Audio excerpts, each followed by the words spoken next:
ICC ने जारी कर दिया T20 की रैंकिंग। किसे हुआ नफा, किसका हुआ नुकसान, टॉप 10 में कौन कौन भारतीय खिलाड़ी पहुंचे। नमस्कार, मैं हूं प्रशांत और आप देख रहे हैं 360 इंडिया। ये तमाम तरह के सवालों के जवाब अभी आपको मिलने वाला है, क्योंकि आईसीसी के द्वारा रैंकिंग जारी की गई है T20 की। इस रैंकिंग में कुछ खिलाड़ियों के अंक में सुधार हुआ है तो कुछ को नुकसान भी झेलना पड़ा है। किसी ने लंबी छलांग लगाई है तो किसी को कुछ छोटा सा नुकसान भी हुआ है। रैंकिंग की तरफ बढ़ेंगे, लेकिन उससे पहले इस रैंकिंग में जो चर्चित खिलाड़ी हैं उनकी बात पहले कर लेते हैं। तो सबसे पहले चर्चित खिलाड़ियों में अगर बात करेंगे तो सबसे ज़्यादा ज़बरदस्त तरीके से अपने रैंकिंग में सुधार किया है अभिषेक शर्मा ने। अभिषेक शर्मा नए खिलाड़ी हैं, लेकिन इसके बावजूद सभी धुरंधरों को दबाते हुए T20 की रैंकिंग में दूसरे स्थान पर पहुंच गए हैं। वहीं अगले खिलाड़ी की अगर बात करें बैटिंग के क्षेत्र में, तो अगले खिलाड़ी जो हैं वो रहे तिलक वर्मा। तिलक वर्मा तीसरे स्थान पर है, हालांकि तिलक वर्मा को 1 अंक का नुकसान भी हुआ है। अगर बॉलिंग की बात कर लें तो बॉलिंग में वरुण चक्रवर्ती ने अपने रैंक में सुधार किया है। वरुण चक्रवर्ती पहले 5वें रैंक पे थे, अब तीसरे रैंक पर पहुंच गए हैं। तो चलिए एक बार हम आपके सामने सबसे पहले टॉप 3 प्लेयर्स जो है आईसीसी रैंक के उनको रखते हैं। अगर बॉलिंग की बात करें तो बॉलिंग में टॉप 3 में पहला स्थान प्राप्त किया है अकील हुसैन ने। अकील हुसैन वेस्ट इंडीज के खिलाड़ी हैं, 707 अंक इन्होंने प्राप्त किए हैं रैंकिंग में। दूसरे नंबर पर रहे आदिल रशीद, इंग्लैंड के हैं और आदिल रशीद को 705 अंक मिले हैं।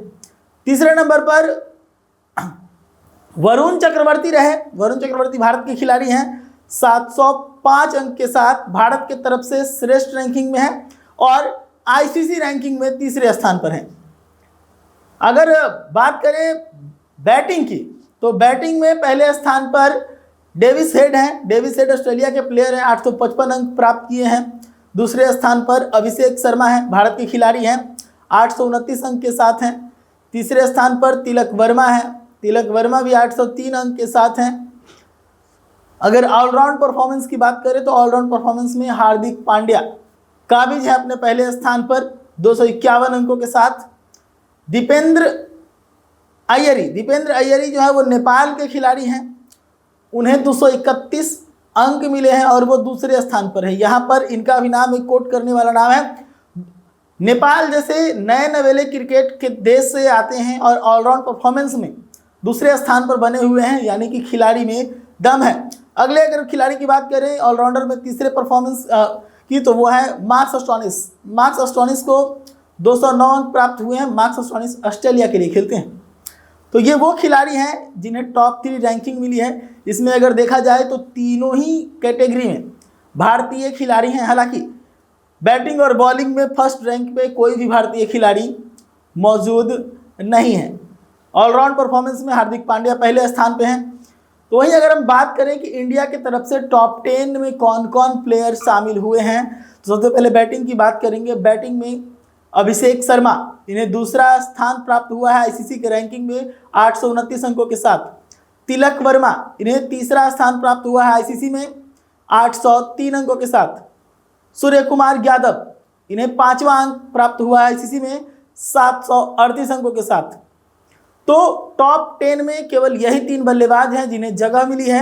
एक को दूसरा, दूसरे को तीसरा और तीसरे को 5वां स्थान मिला है।